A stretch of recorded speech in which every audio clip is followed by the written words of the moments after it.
దైవజనులు భక్తసింగ్ గారి అనుభవములలో దేవుడు ఆయనకు బయలుపరిచిన మర్మములను అనుదినము పంచుకొనుట దైవ మర్మములు. ఈ దినము డిసెంబర్ 9వ తేదీ. నేటి దినపు ముఖ్యవచనము: 7 నక్షత్రములను దేవుని 7 ఆత్మలను గలవాడు చెప్పు సంగతులు. ప్రకటన గ్రంథము 3వ అధ్యాయము 1వ వచనము. సార్దీస్ సంఘకాలము సంఘ చరిత్రలోని 5వ కాలము. చరిత్రాత్మకముగా ఇది సంఘ విప్లవమునకు చెందిన కాలమయ్యున్నది. ఎలయనగా ఆ దినములలో రోమన్ కాథలిక్ వారి పద్ధతులను ధిక్కరించబడిను.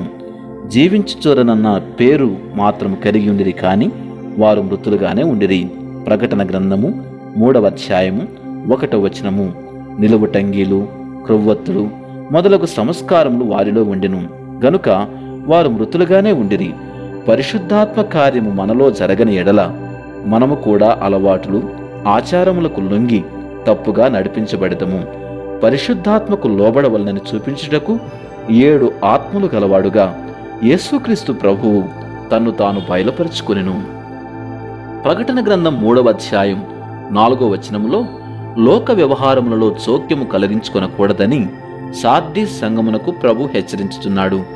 విశ్వాసులను అపాయకరమైన ప్రమాదంలోకి నడిపించినది లోక స్నేహమే.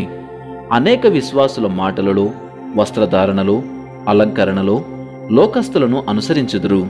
శరీర సంబంధమైన వారి అపవిత్ర ప్రవర్తనను అసహ్యించుకొనవలనని యూదా 23వ వచనంలో దేవుని వాక్యము చెప్పుచున్నది. లోకమును అనుసరించి వారి హృదయములు అపవిత్రతతో నిండియుండును. మన సౌందర్యము దేవుని పరిశుద్ధతయే. మొదటి దినవృత్తాంతములు 16వ అధ్యాయము 29వ వచనము. మొదటి పేతురు 3వ అధ్యాయము 2-5 వచనములలో నిజమైన సౌందర్యం యొక్క రహస్యమును వివరించబడినది. జయించు వారికి తెల్లని వస్త్రములు ఇయ్యబడినని వాగ్దానము చేయబడినది. ఈ తెల్లని వస్త్రములు పరలోకపు సౌందర్యమును సూచించుచూ ఉన్నవి. ఆమేన్.